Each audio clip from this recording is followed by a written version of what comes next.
नमस्कार, लोकसंदेश न्यूजमध्ये आपले स्वागत. मी स्मिता यादव. पाहूयात काही विशेष घडामोडी. माझ्यावर हल्ला करणारा हा राष्ट्रवादीचा कार्यकर्ता असून त्याचे राष्ट्रवादीच्या नेत्यांसोबत फोटो आहे.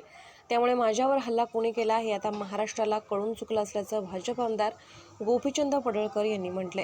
ते जालन्यात बोलत होते. मी जे मुद्दे मांडतो त्यावर बोला असं जाहीर आव्हान देखील पडळकर यांनी राष्ट्रवादीच्या नेत्यांना दिले. शरद पवार हे राष्ट्रवादीसाठी मोठे असतील, मी त्यांना मोठं मानत नाही असा टोलाही त्यांनी हाणलाय.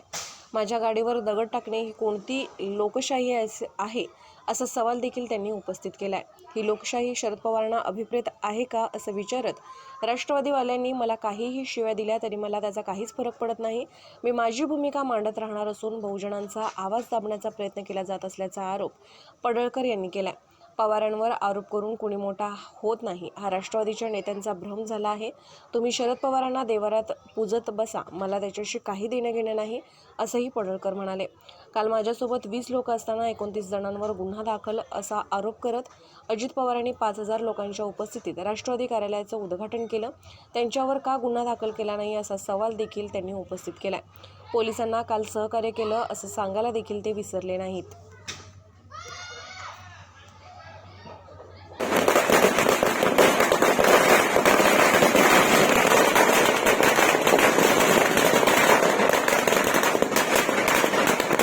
काय तुमचा आरोप आहे? हे बघा, आता आम्ही कालही या विषयामध्ये सविस्तर अशी भूमिका मांडली होती. आज सकाळीही वेगवेगळ्या आपल्या चॅनेलवरती भूमिका मांडलेली आहे.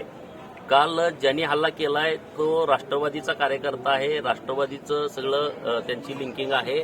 राष्ट्रवादींच्या वरिष्ठ नेत्यांच्या सोबत त्यांचे फोटोग्राफ्स आहेत असं सगळ्या मीडियामधून, सोशल मीडियामधून आलेलं आहे.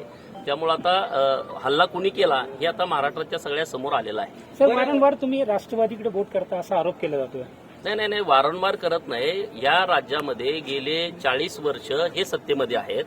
राज्याची सत्ताच यांच्या ताब्यात असल्यामुळं पूर्वी काँग्रेसमध्ये आणि नंतर राष्ट्रवादीमध्ये, त्यामुळं जे इथले कर्ते करविते आहेत, जे इथं कायम सत्तेमध्ये आहेत, तर त्यांच्याकडं आम्ही लोकांच्यावरती कशा पद्धतीनं तुम्ही अन्याय करताय, लोकांना नेमक्या कशा पद्धतीनं न्याय द्यायला पाहिजे ही भूमिका मांडतोय. त्यामुळं राष्ट्रवादीवरतीच कायम बोलतोय अशातला विषय नाही. तेच कायम या सत्तेमध्ये महाराष्ट्राचे आहेत, त्यामुळे बोलणार कोणाला? अमोल मेटकरी यांनी आरोप केलेला आहे की तुम्हाला झड सुरक्षा पाहिजे, त्यासाठी तुमचं नाही. या महाराष्ट्रातला बहुजन समाज हेच माझं कवच कुंडल आहे. या महाराष्ट्रातला गोरगरीब, उपेक्षित, वंचित समूह हे माझं कवच आहे.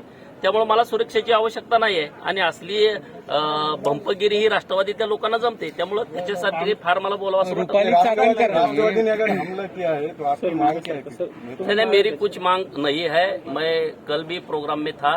ये हल्ला होने के बाद भी मैं कुछ मीटिंग को गया था. मीटिंग में मैं प्रेजेंट था. मैं अभी महाराष्ट्र में आज ही घूम रहा हूँ. आज मैं मेरे नजदीकी है अशोक पडळकर सर, उनकी बेटी की शादी जालना में थी, इसलिए मैं इधर आया हूँ. मेरी कुछ मांग नहीं है. यूपी में धर्मांतरण का जो है बोलबाला है और भीड़ कनेक्शन सामने आए, क्या कहेंगे? नहीं, उस बारे में मैं कोई नहीं, मुझे पता नहीं है उसके बारे में नहीं कोई.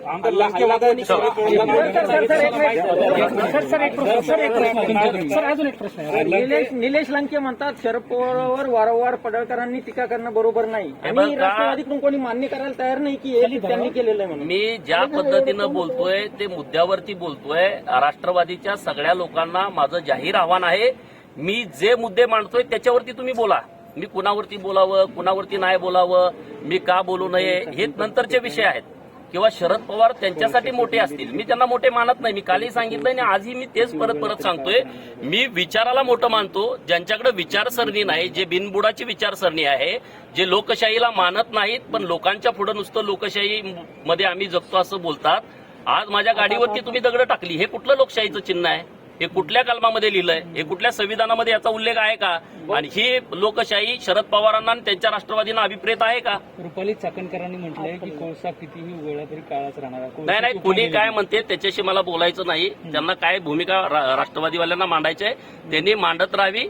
त्यांना मी कशा पद्धतीनं काही वाटत असेल, त्यांनी मला काही शिव्या दिल्या तरी मला त्याचा फरक पडत नाही. माझी भूमिका मी मांडतोय. कालही मांडत होतो, आजही मांडतोय, उद्याही मांडणार. बहुजनांचा आवाज दाबण्याचा प्रयत्न होतोय, तो कालही दबला नाही, आजही दबला नाही, उद्याही दबणार नाही.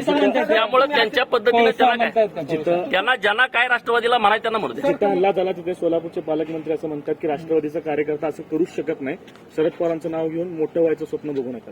नाही, मोठं कुणाला व्हायचं आहे, कसं व्हायचं आहे, आणि पवारांना बोलून कोण यात मोठा होत नसतो. त्यांना ते भ्रम झालाय. पवार हे फार मोठे आहेत.